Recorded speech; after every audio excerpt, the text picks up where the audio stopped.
Welcome to the Growth Lab, a trusted space for parents navigating their child's developmental journey. I'm Luba Patlakh, a speech-language pathologist, myofunction therapist, child and family advocate, and a mom of three. For the last 15 years, I've worked with more than 150,000 children and their families, helping parents understand what they're seeing, what it means, and how to move forward with confidence. This podcast is for parents who want clear, credible guidance when information feels overwhelming or decisions feel heavy. Here, we break down speech, feeding, breathing, learning differences, attention, IEPs, and more in practical, easy to understand ways alongside trusted experts. My goal is simple, and it's to help you feel informed, supported, and confident as you advocate for your child.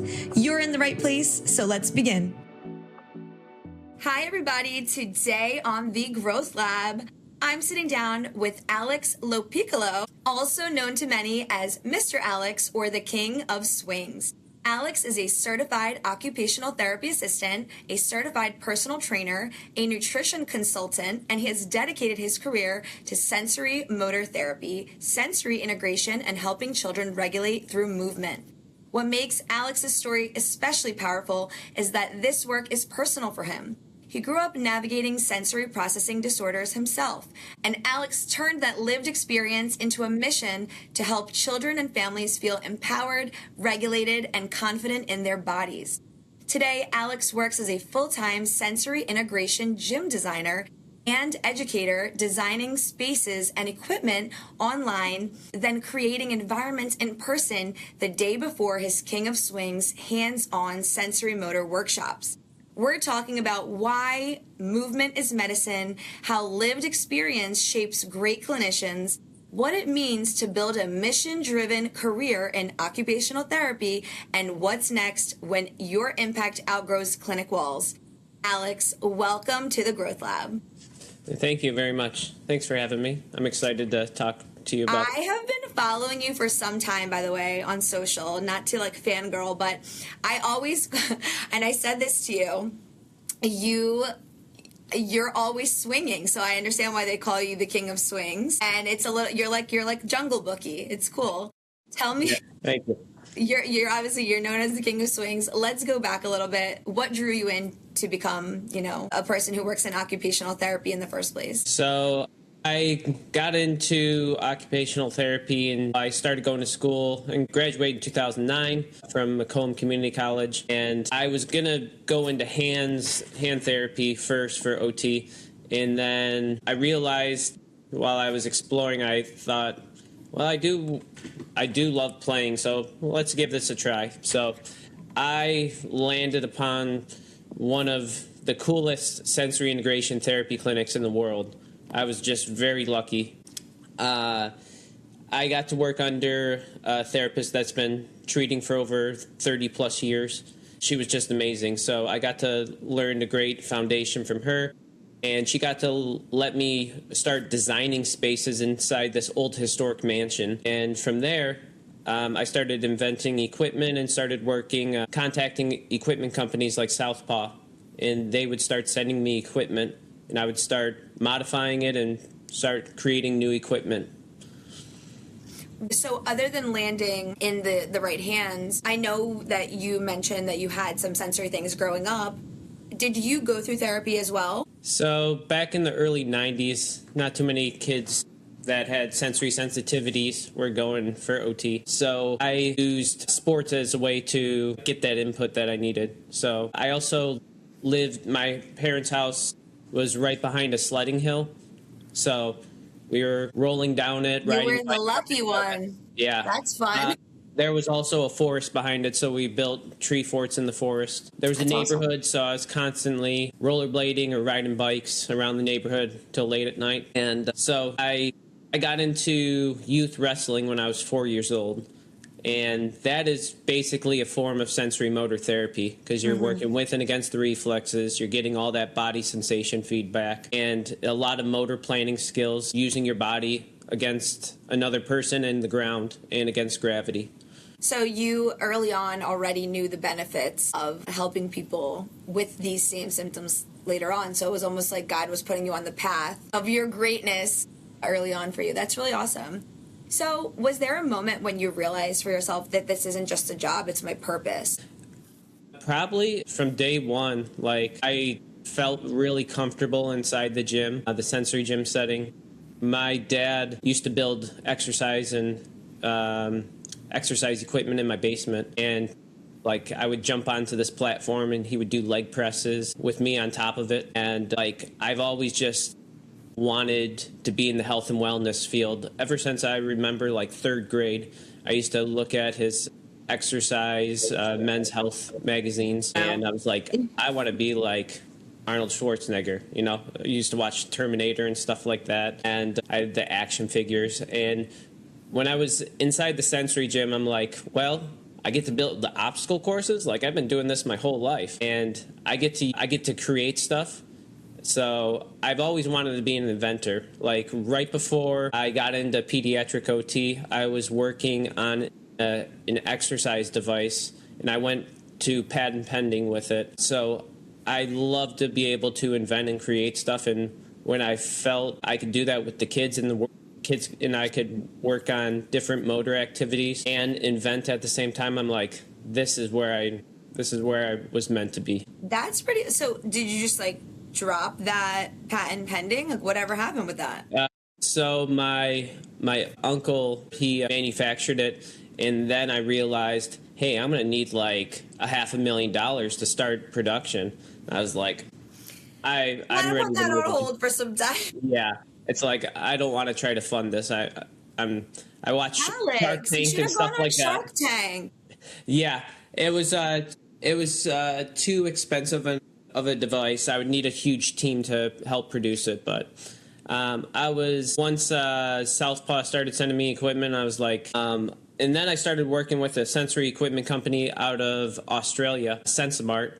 Right from there, I was like, okay, I can work with this material. So that's when I started designing home sensory gyms.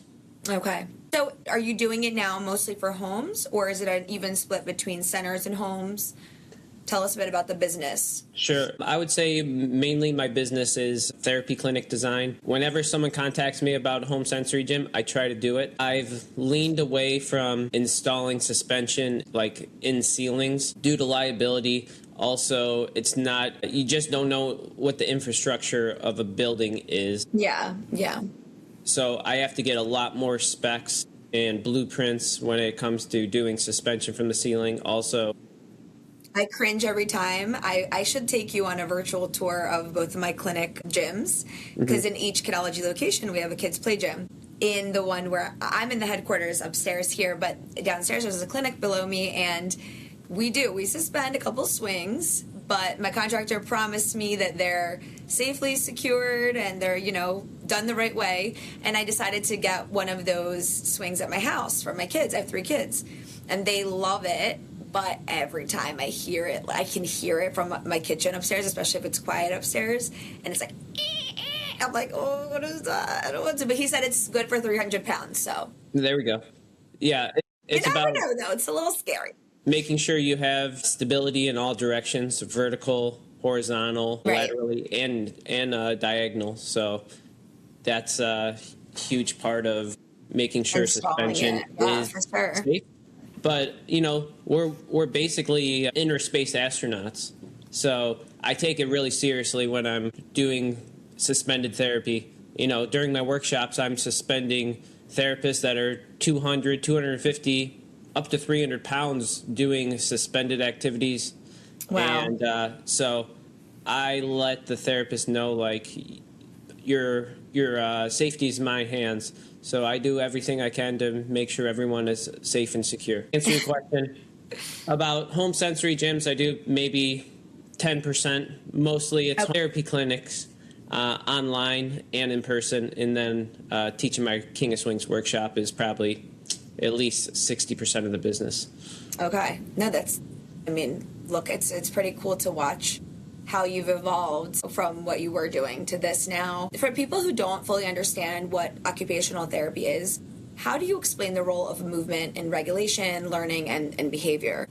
So, the foundation of our well-being is our central nervous system. Mm-hmm. If we're highly dysregulated, either lethargic or hyperactive or anxious or depressed, we're not going to be functioning and be able to execute our daily life skills.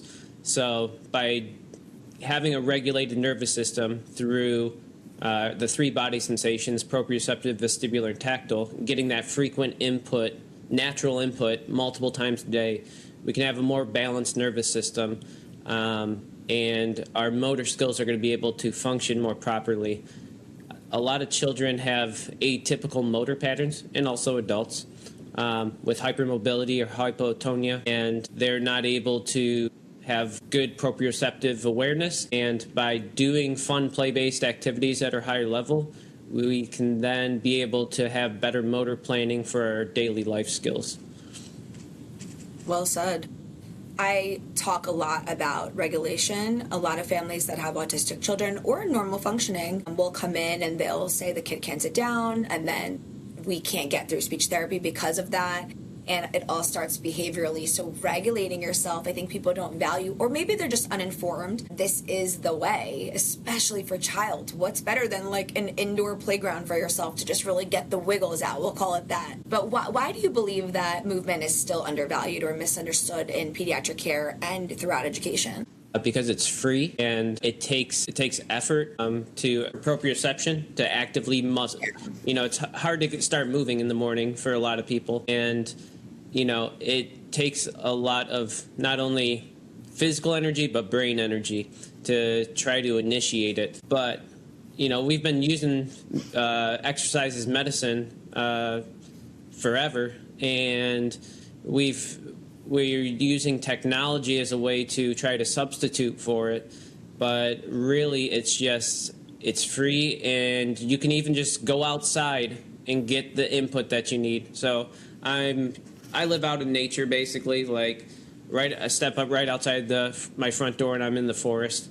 So I try to get outside multiple times a day, get some vitamin D, even when it's cloudy out, because I live in, you know, the cloudy state of Washington, and using nature as therapy with combined of using your indoor space as a form to have like basically a exercise gym in any part of your house.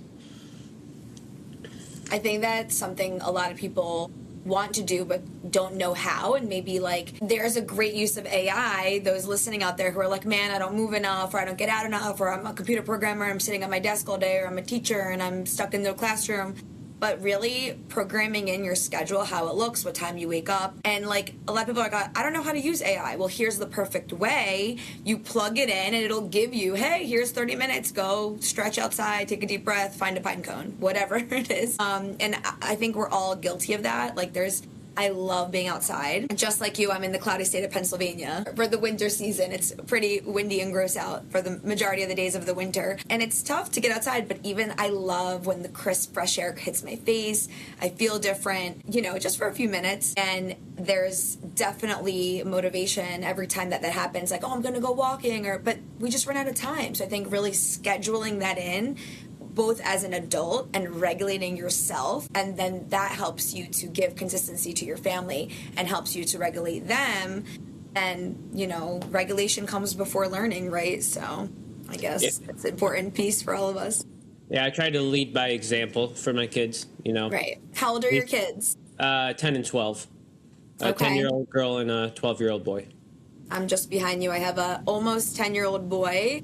My daughter's about to turn 8, and then I have a 4-year-old guy. That's the dysregulated one. If I could be honest, he's a wildcat. So 4 years old. 4 years old is definitely, anything before 5 years old is definitely the difficult stages of regulation. He has for so some much children. energy.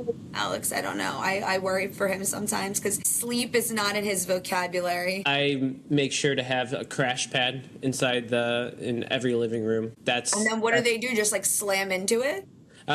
Jump, throw, and crash. So jump throwing at targets. So you're working on eye-hand coordination. Playing games like that. Also, the floor is hot lava. And also, like, jumping over things instead of just, like, jumping off of the couch, run and jump well, off. mine, when I put that crash pad there, especially in the living room, and it goes between we only have one, but it goes between the basement and the upstairs living space. So maybe I should get a second one, I guess. That's on me. But what they do is they climb on the couch and they literally do flips onto so it's a kind of like a safety concern of mine. You know, what if they miss the crash pad or whatever? But I also have a vibration plate in the downstairs area that we all use here and there. Yeah, those work well. Yeah. What did you have to learn or unlearn to step into your role as an educator and a leader in this space? I would say probably leading by example, you know, really show that I'm actually doing this and integrating it into my lifestyle, not just talking it. You know, it's really easy as a person to talk about doing stuff and not actually doing it. So I actually do everything I say. I make sure that I'm trying to have a more balanced nervous system by getting in input multiple times a day and looking at research and seeing what's most beneficial. So just keeping on top of things, keeping on top of what children are trending towards, and also just keeping in shape to be able to teach these workshops, because it's a very intense motor workshop where I'm pushing the pace the whole time for 1 to 2 days at a time.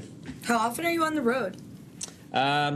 Probably about 50% of the time. Wow, that's a lot. Yeah. And you're just all over the USA? No, all over the world. I've been to over 30 countries over the last 10 years. That's impressive. Thank you. This is my 10-year anniversary. March, I'm having a free workshop in Los Gatos, California, just outside the Bay Area, and it will be a free King of Swings workshop for my 10-year anniversary. Are you working with a specific center there, or you're renting something and like building your specific setup? center? Okay. Like they thought it was a good idea to open it up. This is the first time I've ever done this. That's fantastic. Open it up to outsiders like You'll this. You'll have to keep me informed. That sounds so cool. Yeah, it's a really, really cool clinic, so I'm excited.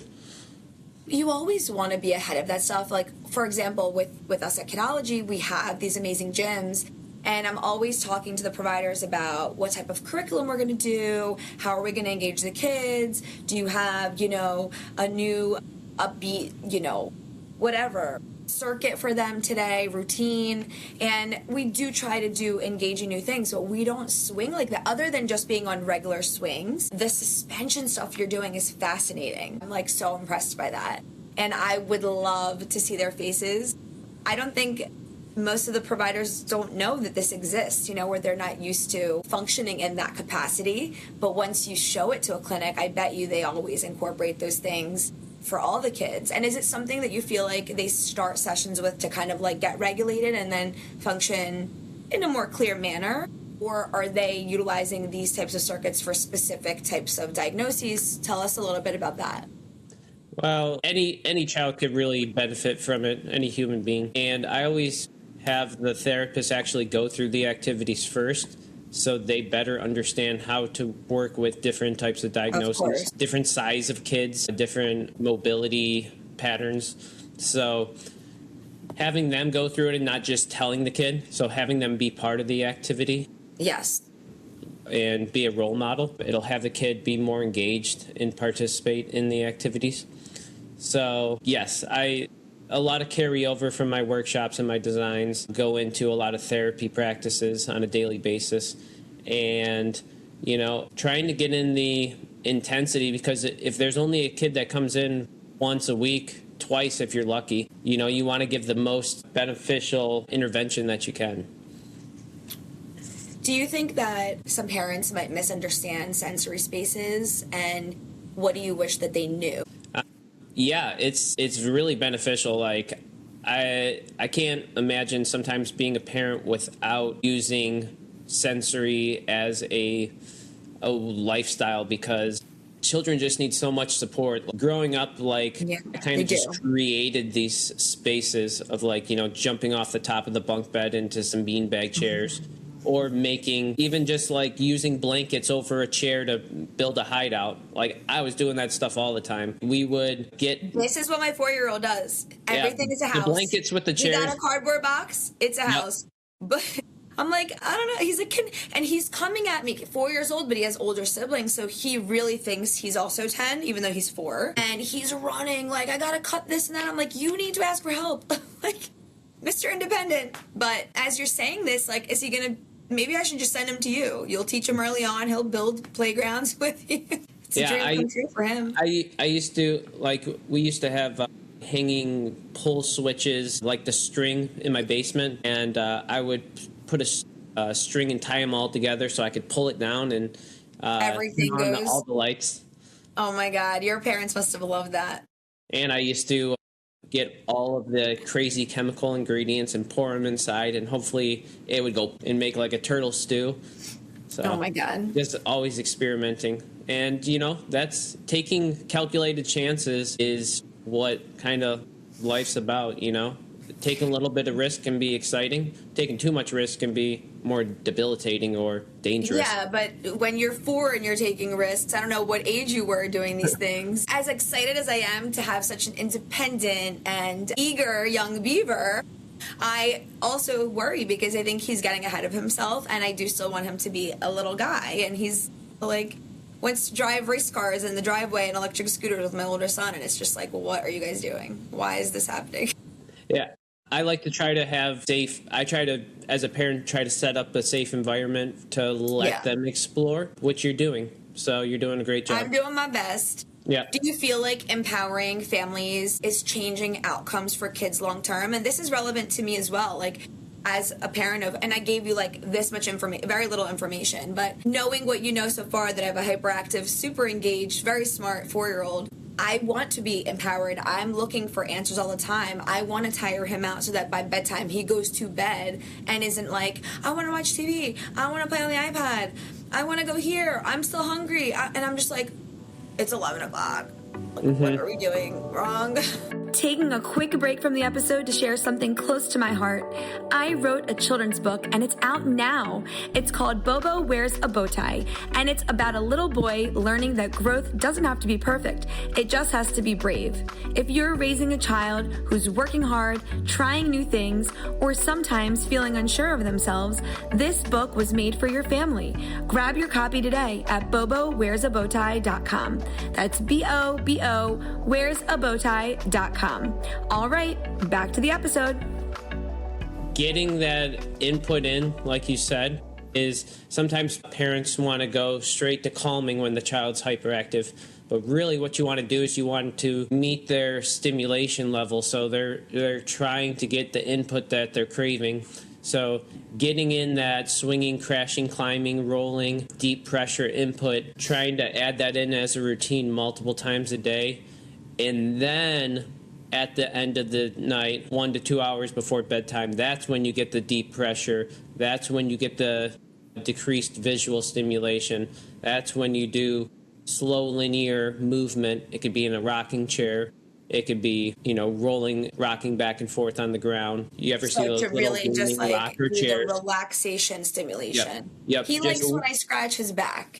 This is Light scratches work very well.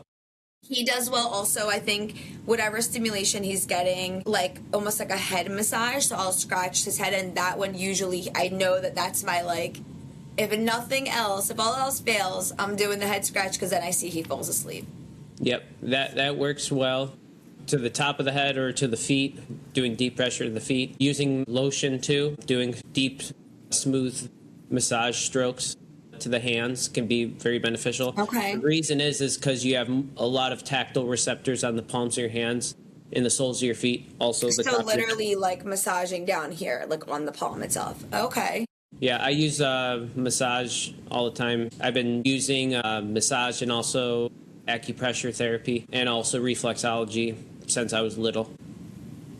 We own a massage chair, and it really saves my life sometimes, I'll be honest with you. But for my son, I'm going to take all of your advice, and I'll probably text you later, like a video or picture of my gym. Maybe For sure. you can curate a routine and I can bring him in for therapy, because, you know, the goal isn't perfect behavior, but it's a regulated nervous system. And I do see as he's growing, he does.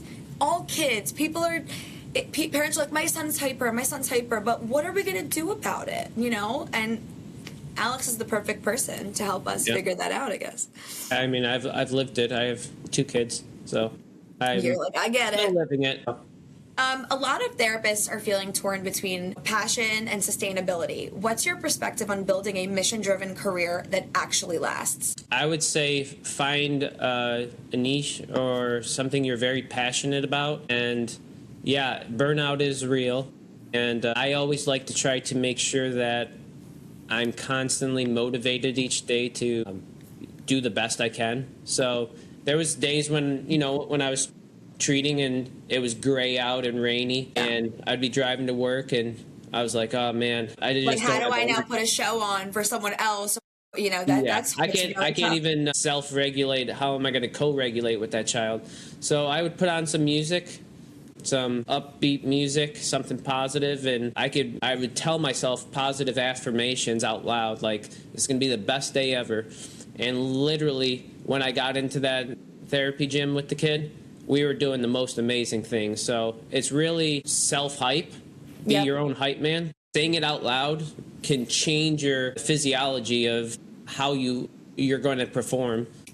I'm so with you there. What advice would you give to an OT or a CODA who feels called to do more, but they don't know where to start? Most of the time, I would say when I have an idea, I go into PowerPoint, I throw in all my ideas together to kind of organize it, and then I just keep adding to it to the point of like, okay, I got my ideas all organized, now I can try to execute. So it helps me with my executive functioning skills.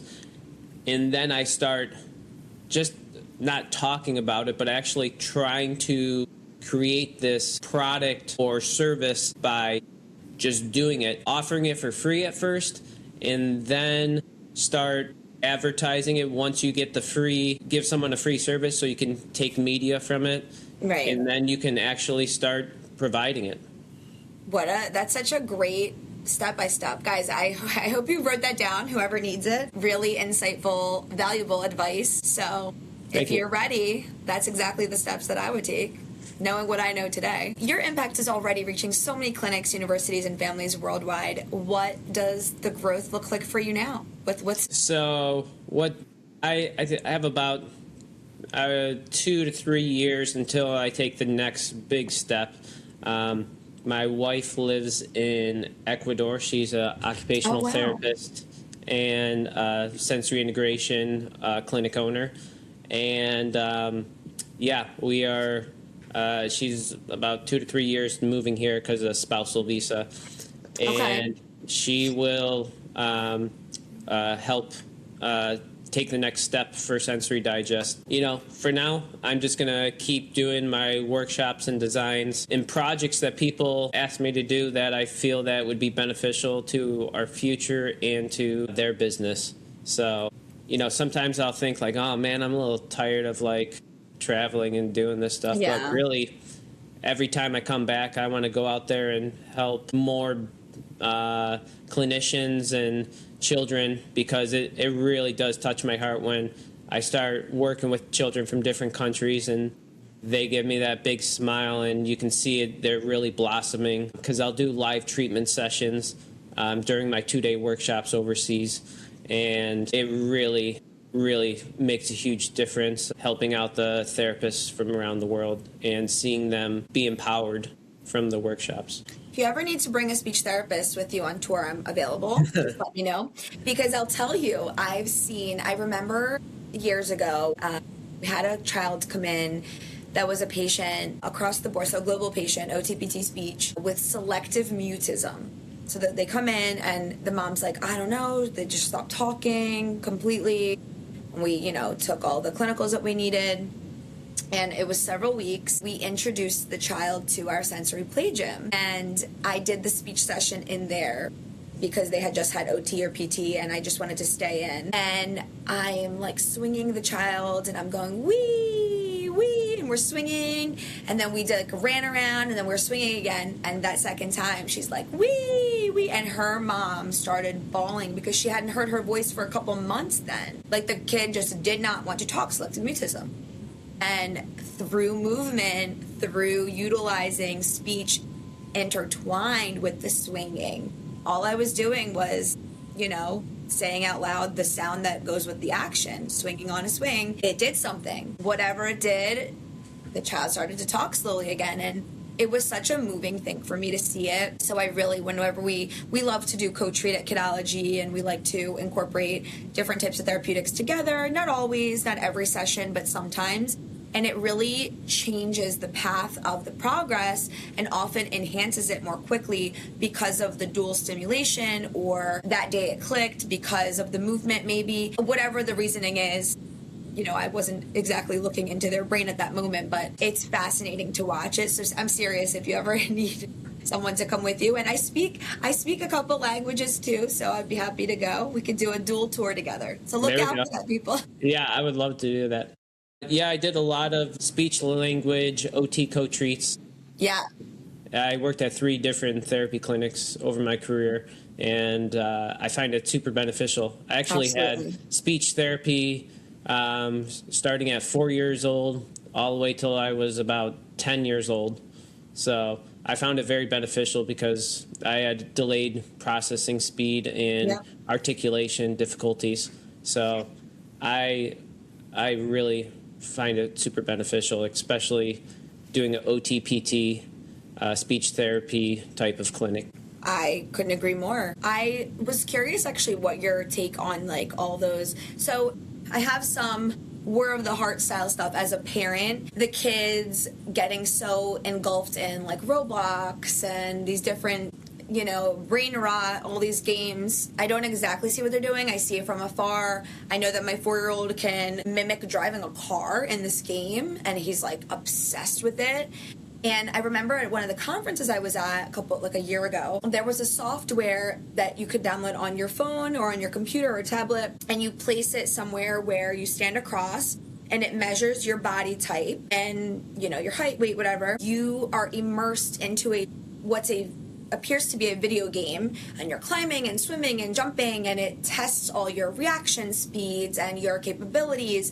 And at the end, it produces a report that's like your right arm is slower than your left arm, and your reaction to this, response to that, and it's all data, information, analytics. And it was being sold at that conference as a tool or a homework component to give to families who are coming to you for therapy that they could play at home. Kids like video games, and I am still fascinated. We did not purchase this, but the more I see my kids playing these quote unquote brain rot games, which is what I think they are, I'm saddened as an adult because I don't want their reality to be a virtual reality, and they see us on our phones and they're on their phones, and there's so much information out there that when you're 4, 8, and 10, like my kids' age, it's overwhelming and can also cause a dysregulation. But then I see these beneficial style, quote unquote, also virtual games that offer some sort of statistical information, data, measurable things to enhance the human. So that's my war of the heart with this, and I don't know right or wrong. I do get very down on myself when I see that the kids are on it too much, or it's a rainy day and that's what they want to be doing. Try to detour them from that, and we do other things, but a lot of the time is on there. What are your feelings about that as a parent as well? And this other quote unquote functional methodology where they're immersed into a video game and they can pretend to be, but really it's benefiting them. That's a great question. So I like to try to have no screen time devices You're strong. at the dinner table, especially. So not during breakfast, not during lunch, not during dinner. That's one no zone. That's a social time. That's where we can talk about stuff, That's where when we play board games, there's no reason to have our cell phones. Just put them away, far from the table, not so we can even look at them. So I try to get in some type of like board game, charades, something at least once a day, chess, whatever it could be. Yeah.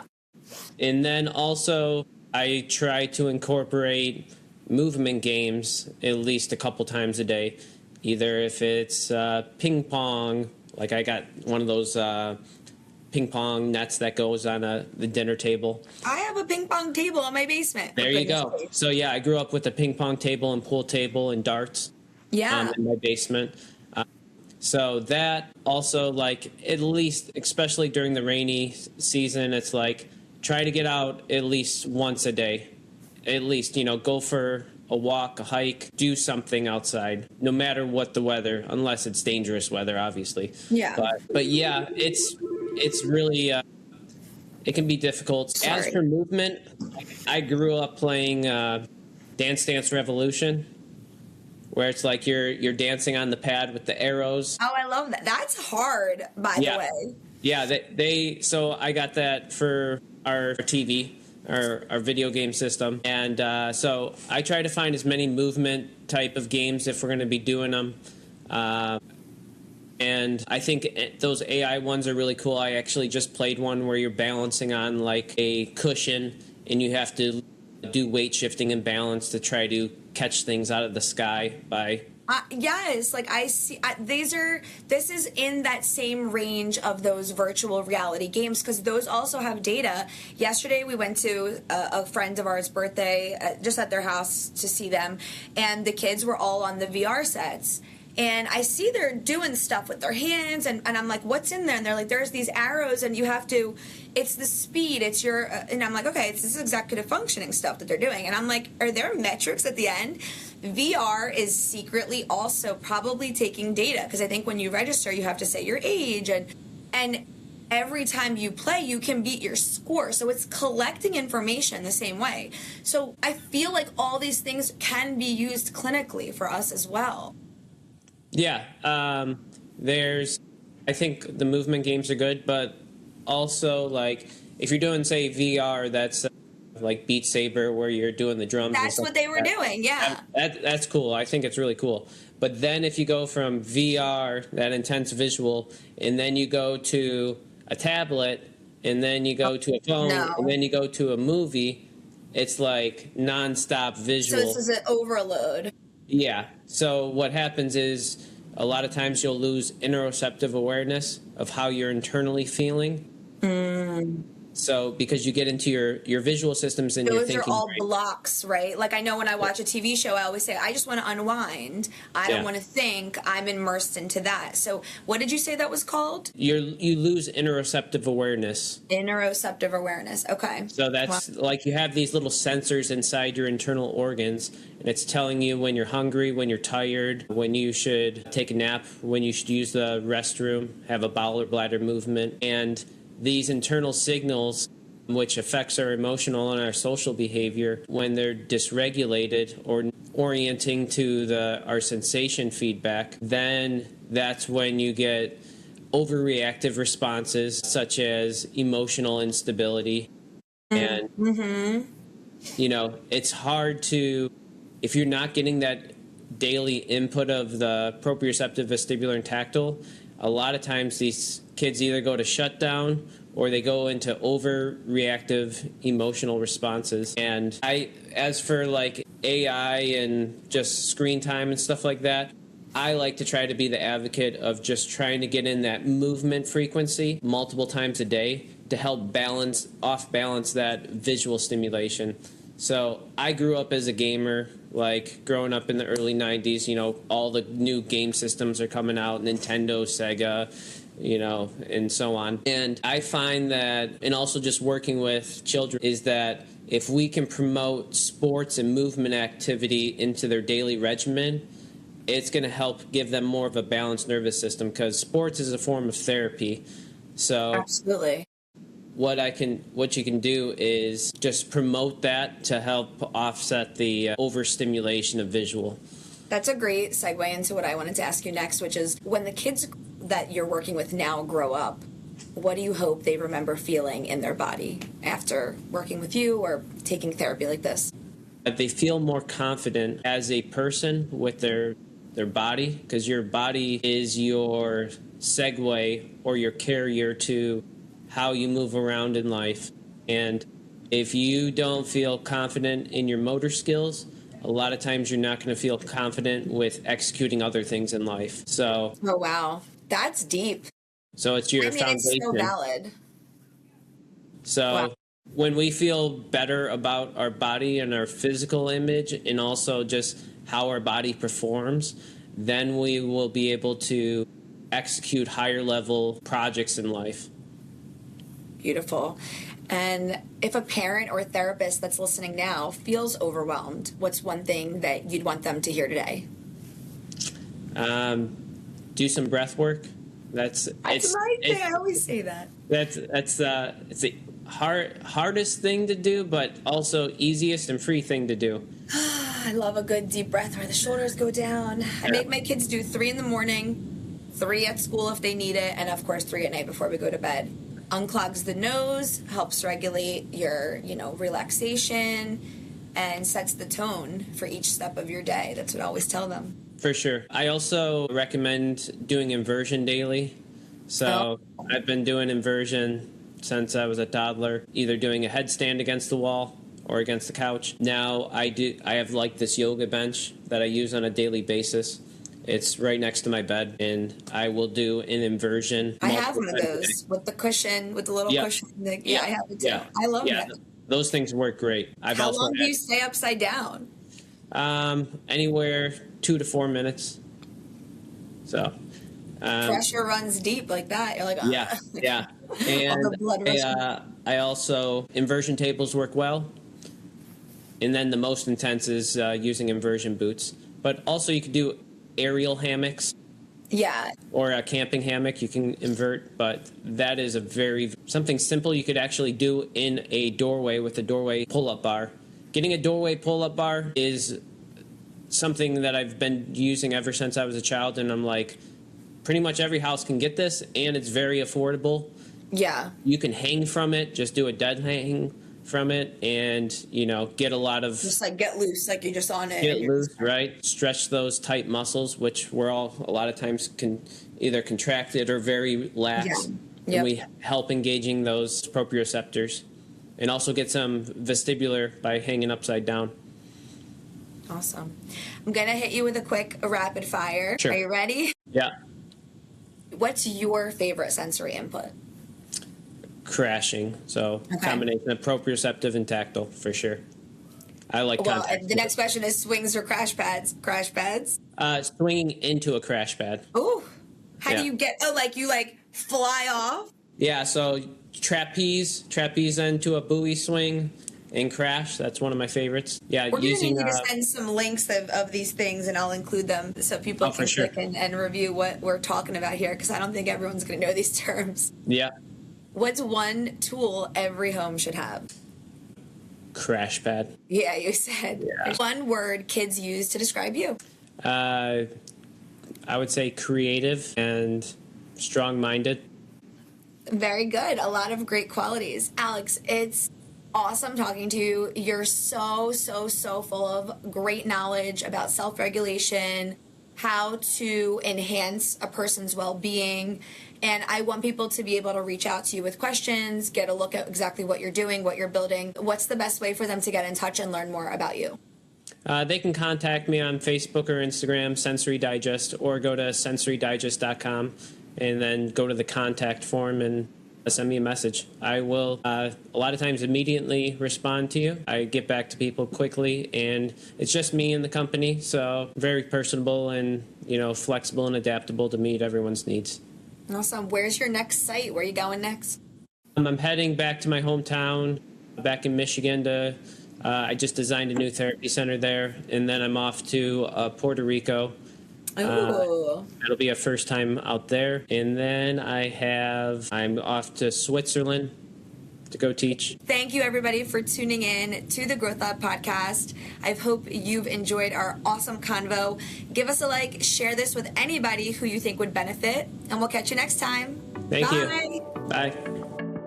Thanks so much for joining me here at the Growth Lab podcast. I really hope this episode was helpful. If it was, stick around for more episodes by subscribing to the podcast wherever you're listening. And if you know a fellow parent that could use this episode, share it with them. Follow me on Instagram at Luba Patlakh. That's LubaPatlakh